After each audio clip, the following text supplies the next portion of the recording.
Olá! Vamos para o nosso próximo vídeo falando um pouquinho sobre milagres.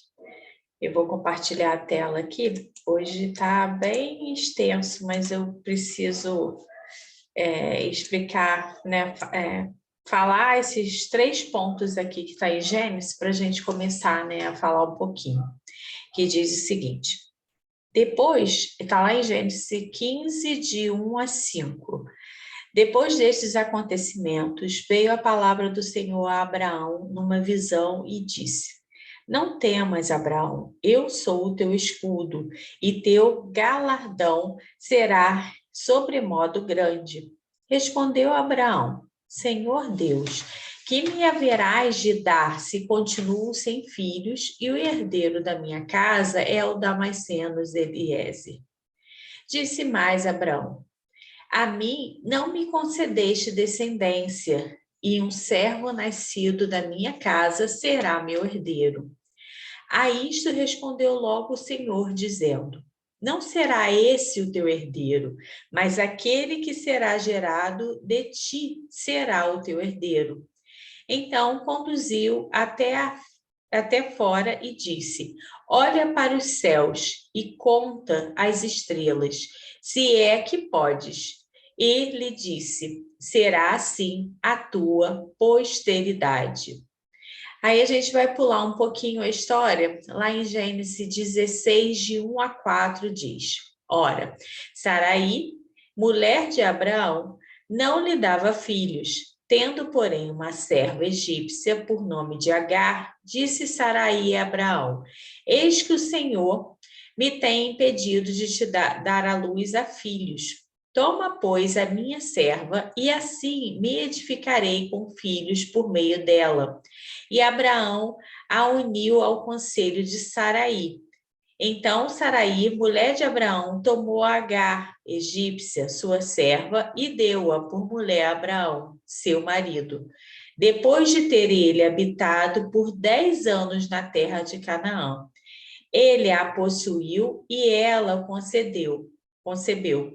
Vendo ela que havia concebido, foi sua senhora por ela desprezada. E para a gente finalizar, nós vamos lá em Gênesis 18, do 9 ao 14, que diz: Então lhe perguntaram: Sara, tua mulher, onde está? Ele respondeu: Está aí na tenda. Disse um deles: Certamente voltarei a ti daqui a um ano, e Sara, tua mulher, dará à luz a um filho. Sara o estava escutando à porta da tenda atrás dele. Abraão e Sara eram já velhos, avançados em idade, e Sara já lhe havia cessado o costume das mulheres. Riu-se, pois, Sara no seu íntimo, dizendo consigo mesma: Depois de velha e velho também o meu senhor, terei ainda prazer? Disse o Senhor a Abraão: Por que se riu Sara, dizendo: Será verdade que darei ainda a luz, sendo velha? Acaso para o Senhor há coisa demasiadamente difícil? Daqui a um ano, neste mesmo tempo, voltarei a ti, e Sara terá um filho. Bom, a gente leu, né, essa história, né, extensa, mas para explicar. Né, tinha que ter uma continuação para poder entender melhor. O que acontece? Deus dá uma promessa, né, a Abraão e manda ele olhar para o céu e contar as estrelas, e que a sua descendência, né, ele não poderia contar a sua descendência, mesmo que conseguisse contar, né, as estrelas que estavam no céu. E ali, né, houve uma promessa e se passou um tempo e essa promessa não foi cumprida, né? A Sara não ficou grávida. E ela, querendo, entre aspas, ajudar a Deus, como nós muitas vezes fazemos, a gente recebe uma promessa e o tempo passa, o tempo passa, o tempo passa, e a gente já não vê essa promessa e a gente já começa a achar que não ia ser bem assim, e a gente quer dar um jeitinho, quer dar uma ajudinha, né, a Deus. E ela vai, fala com Abraão para que Abraão ficasse, né, com a sua serva, e ela dá dar à luz a um outro filho. E, na verdade, não era essa a promessa de Deus. E volta, né, os anjos naquela última parte e fala que daqui a um ano a Sara iria ficar grávida. E mesmo assim, ela duvidou e sorriu no seu íntimo. E Deus fala que se havia alguma coisa demasiadamente difícil para ele. E a gente sabe que não há. Para Deus, na verdade, não há nada difícil. Para Deus, tudo é possível. O que muitas vezes impede da gente receber aquilo que Deus já falou, né, as promessas de Deus para nossas vidas, somos nós mesmos, porque a gente duvida muitas vezes, né? Mesmo, eu vejo assim, mesmo quando a gente acredita que Deus pode todas as coisas, mesmo quando a gente lembra, né, das coisas que Deus já fez lá atrás e que Deus já fez em nossas vidas, mesmo assim, tem vários pontos em nossas vidas que nós duvidamos que vai acontecer. O porquê disso? A gente tem que acreditar num Deus todo-poderoso, num Deus que pode todas as coisas. E, principalmente, se Deus prometeu, ele vai fazer. O porquê que ele não vai fazer? Basta, né, a gente estar ligada com Deus, vamos colocar assim, indo em direção que Deus quer para as nossas vidas. Mas muitas vezes a nossa própria consciência ela vai querendo mostrar para a gente que a gente não é merecedor, mostrar para a gente que não é bem assim, mostrar para a gente que você não merece receber certas coisas. Só que quem somos nós para estar julgando a nós mesmos, entendeu? Quem somos nós para estar olhando e vendo uma situação e achar que aquilo é impossível de acontecer? Lembre-se, se foi Deus que realmente te prometeu, ele pode cumprir e ele vai cumprir em sua vida. Então, acalma o seu coração, entrega verdadeiramente toda a sua ansiedade para ele.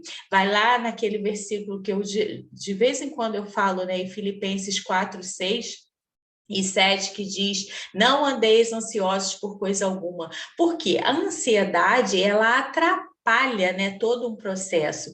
Uma vez eu vi um vídeo e tinha uma pessoa explicando, né, sobre quando a gente começa a pensar em algo que a gente quer, a gente coloca aquilo, né, no coração, o desejo, é como a gente plantasse uma sementinha.